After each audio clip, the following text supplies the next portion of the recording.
আলহামদুলিল্লাহ, এই যে আমার এখানে হিরো ইগনোটর গাড়িটা দেখতে পাচ্ছেন, এই যে পুরা নতুন গাড়ি। ওই গাড়িটার যে ক্লাস কেবলটা যে আছে, এই কেবলটা গেছিল পাইটা গেছিল। এই কেবলটা নতুন অরিজিনাল আইনা আমাদের কাপাসিয়া বাজারে 2 দিন চালানোর পরে মালিক এসে বলতেছে যে ক্লাস কেবল লাগানোর পরে তো বাইকটা আমার টান উঠতেছে না, দেখো তো কি জন্য। সে কিছুক্ষণ দেখা তাই উতায় বললো ওই বাইকের ক্লাস পেট চলে গেছে।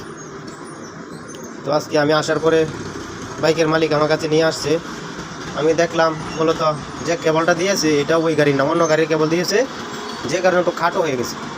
খাটো হওয়ার কারণে ক্লাসটা অনেক টাইট, যে কারণে গাড়ি ক্লাস হয়ে থাকে, যেখানে গাড়ির শক্তি কম পায়, গাড়ির টান কম উঠে, মূলত গাড়ি ক্লাস বেড গেছে না। এখন এই যে দেখতে পাচ্ছেন, এই যে অরিজিনাল কেবলের যে ভিতরে যে তারটা ছিল, ওই যে তারটা, ওই তারটা কেটে ফেলে নতুন একটা গুটকা দিয়ে, নতুন একটা তার দিয়ে, এই যে গুটকাটা দিয়ে এই যে নতুন তার লাগাই দিলাম।